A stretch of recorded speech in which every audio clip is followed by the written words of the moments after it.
à tous, ou bonjour. Aujourd'hui, un nouvel épisode dans la bulle 2.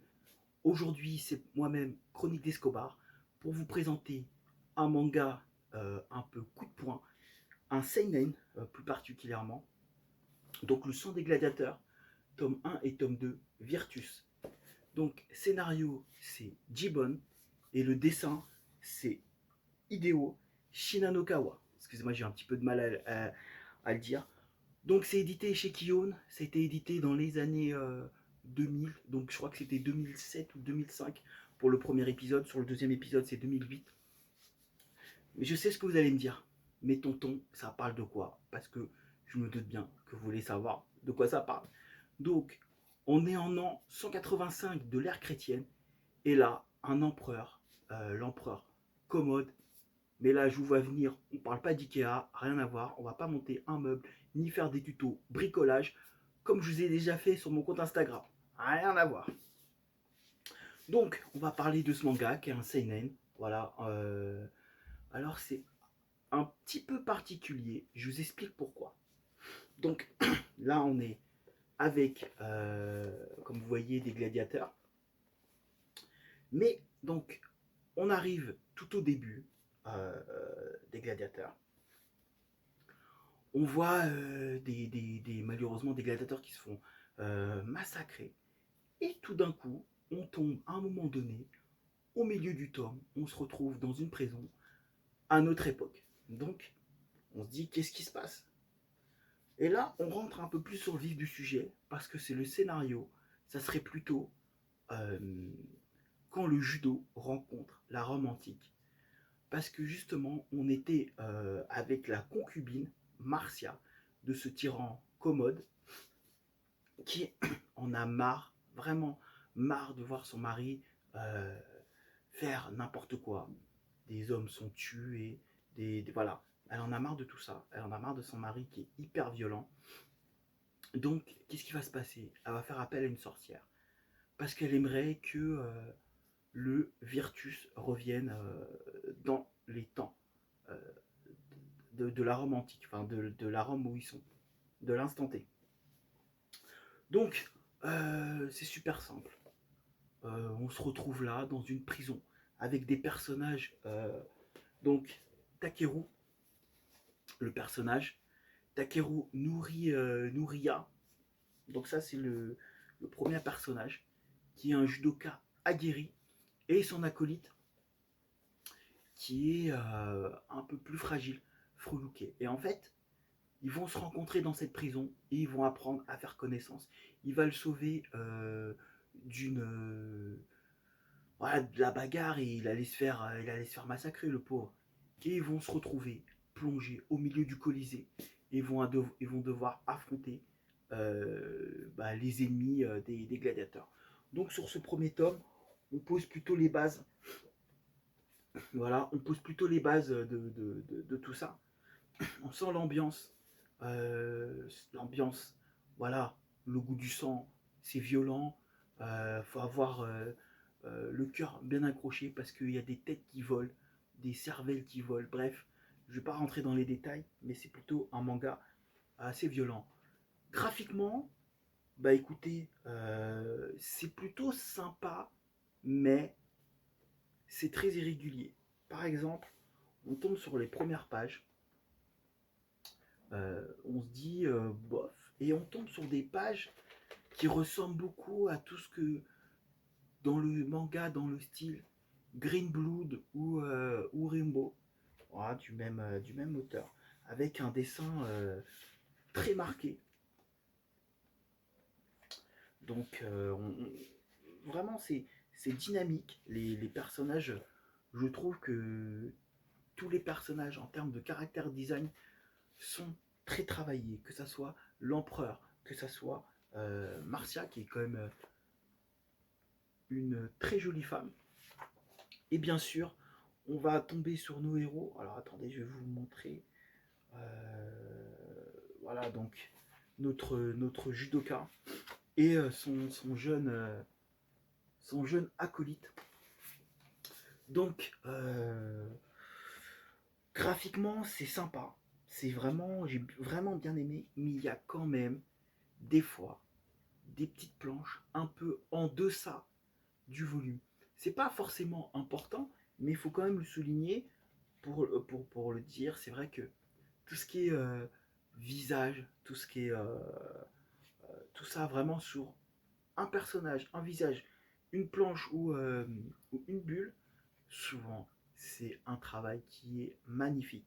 Malheureusement, quand il y a un peu plus de détails, plus loin, derrière, un peu plus de volume, en tout cas avec d'autres personnages, ça devient un peu brouillon. C'est dommage parce que, je sais pas si vous allez voir, c'est dynamique, c'est des dessins qui sont vraiment dynamiques.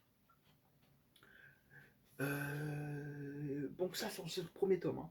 Donc sur le deuxième tome, on retrouve les mêmes défauts, mais c'est toujours. Bah, là, je chipote un peu. Vraiment, je chipote un peu parce que vraiment, les dessins, c'est agréable. Moi, j'étais posé tranquillement dans mon RER en train de lire mon manga et j'étais en train de me dire, mais why? Why? Alors, le scénario, c'est pas un scénario, voilà, c'est pas un scénario où on va se creuser la tête, on est en mode mot fléché. Euh, non, non, c'est un scénario somme toute assez classique qu'on peut retrouver euh, dans d'autres choses comme comme un manga comme Besterius ou comme d'autres. Donc c'est pas quelque chose d'assez c'est pas original, on va dire. Le petit côté original, c'est l'aspect de faire venir un peu l'anachronisme de retrouver des personnages, le judoka qui va affronter des gladiateurs. C'est vrai que ça, pour le coup, c'est quelque chose qui est assez original. Mais pour le reste, non, ça reste somme toute classique. Voilà, après, on n'attend pas dans ce genre de manga des choses, on va dire, réfléchies. On attend que ça soit. Ils veulent faire un manga historique, on attend des faits historiques, et surtout, ce qu'on veut, c'est que ça soit cohérent. Alors, c'est vrai que c'est marrant de voir notre judoka, mais en dehors de ça, ça reste hyper cohérent. On retrouve, alors attendez, j'avais la page, mais on retrouve la louve, la fameuse louve, Roméo non, c'est Romulus et je sais plus comment il s'appelle, qui sont quand même des symboles de Rome. On retrouve Jules César à l'intérieur. Et dans ce premier tome, on peut dire, euh, sans rentrer dans les détails d'enjeux politiques, en ayant un aspect vraiment psychologique, non. Il y a des trahisons, il y a des enjeux, il y a des personnages qui essayent de se révéler. Voilà, Marcia qui joue un double jeu avec son mari, et d'autres personnages peut-être mis de côté pour l'instant, mais qui vont retrouver un peu plus de mise en scène juste après. Et j'ai trouvé ça vraiment intéressant pour le coup. Donc c'est un premier tome de très bonne facture, surtout qui va affronter un ennemi redoutable sur le deuxième tome. Dans la deuxième partie, il va affronter des ennemis redoutables, un Germain, voilà. Euh, donc sur l'aspect un peu historique, on sait que les grands ennemis des Romains, en dehors des Gaulois, ça a été aussi les Germains qui ont été quand même beaucoup plus virulents euh, que, euh, que nous, Gaulois, parce que on, on n'a pas mis autant de défaites que les Germains ont mis de défaites à l'Empire romain. Donc ça, c'est sur le premier tome. Le second tome, ça reste pareil, ça reste même chose. C'est pour ça que je rentre pas trop dans le deuxième tome, parce qu'il y a sur cette première partie, on suit le combat, mais pas que, parce qu'il y a des personnages pas secondaires, mais des personnages qui vont venir, et je pense qu'ils vont prendre un peu plus d'ampleur sur les prochains tomes, que j'ai pas lu. Donc voilà, là c'est vraiment les deux premiers tomes. Donc c'est en 5 tomes, et j'ai vu que, voilà, pour, pour remettre le contexte par rapport à ça, c'est 5 tomes. J'ai trouvé les trois premiers tomes très facilement. Peut-être qu'après, ça peut être compliqué de trouver le quatrième et cinquième tome.